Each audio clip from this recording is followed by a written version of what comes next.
First, I'd like to express a very warm welcome on behalf of the government of Norway, and may I say on behalf of all Norwegians, to this year's Nobel Peace Prize laureate María Corina Machado. To see you safe and sound at last. We waited for you, and I told you today that that Nobel ceremony was not without you. You had a tremendous presence in that hall, not only the picture, but also the voice of your daughter with reading your message.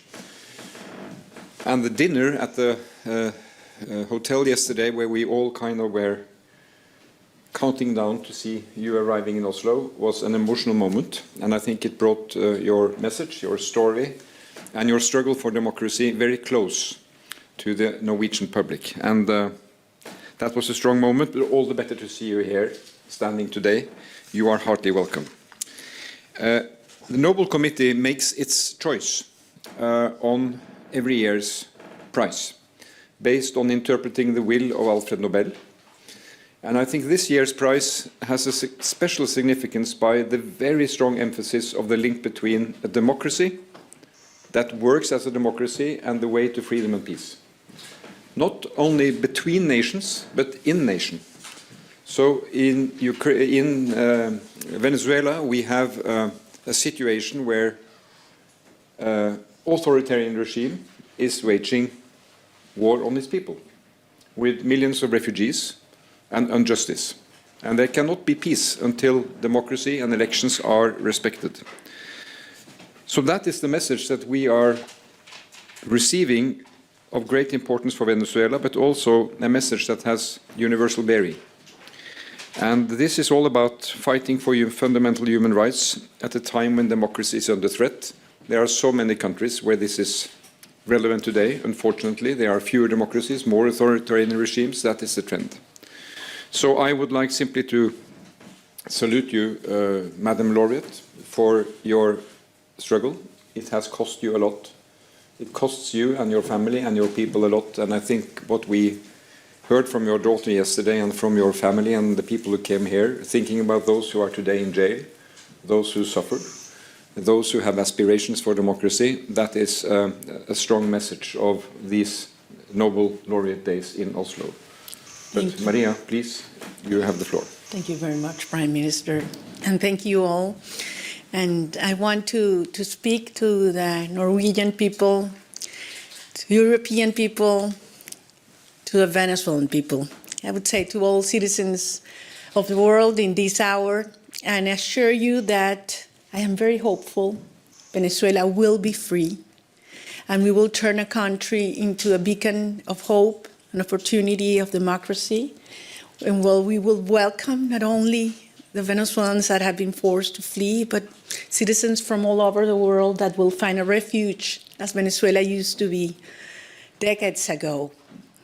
And as I mentioned, well, María Corina read yesterday, I believe that our experience in Venezuela conveys to the world a testimony that certainly in order to have peace, you require democracy. Democracy is the system that enables peace in a society. But you cannot have democracy without freedom. And freedom is an individual decision, a rational decision. And it's the sum of these individual conscious decisions that bring that collective ethos that creates the force, the strength, and the courage to fight for freedom, to defend it when you got it. And that courage comes from the things that truly matter in your life, the things that you love. And when you feel that those things are most in danger, then the courage increases. That's why I am convinced that peace ultimately is an act of love. And that's what brought me here. The love of millions of Venezuelans for our country, for freedom, and for our children.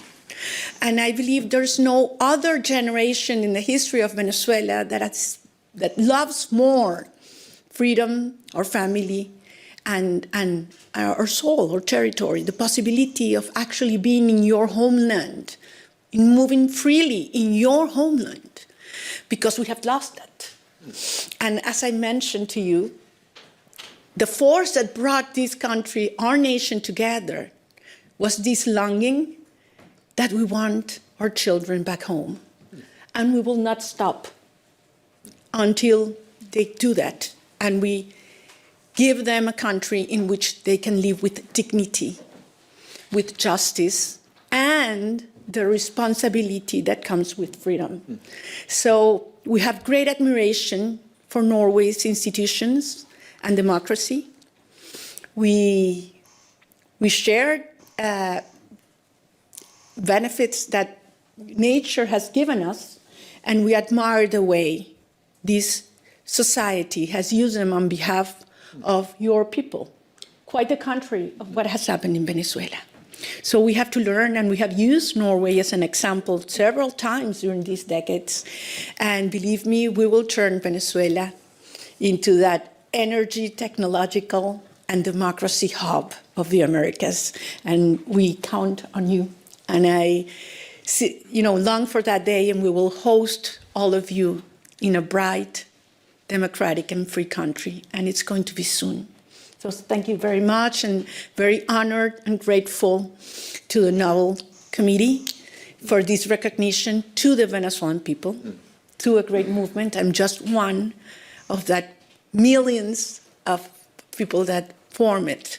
And I do believe it is a recognition to democracy as well. So thank you very much.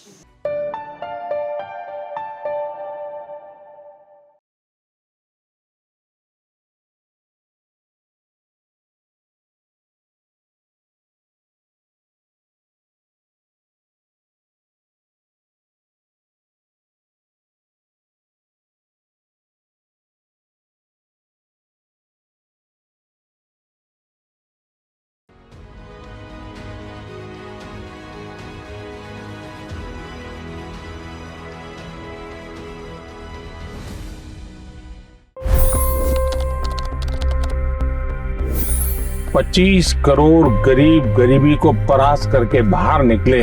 For the good of our nation, let's work together and let's truly make America great again. The fastest news breaks. Requested PM saying that look, you will have to speak to Putin and to Zelensky.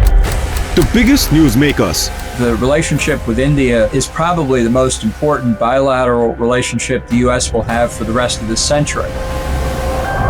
The capital delivered quite an election result today. Expert analysis. The million-dollar question today is how to stop this dance of death. Ground reports. I'm standing at the crossroad of the Kumbh Mela. Behind me are more than 100 entry ghats. Long-form interviews. Exclusionary politics is reflected in Manipur case as well. You don't bother because this is a small state. Deep dive into burning issues. It's often said DRC could be the richest country in the whole world. It's because of what sits underneath. Why exactly did the US topple the Sheikh Hasina government? HD videos. We don't just break news, we break it down.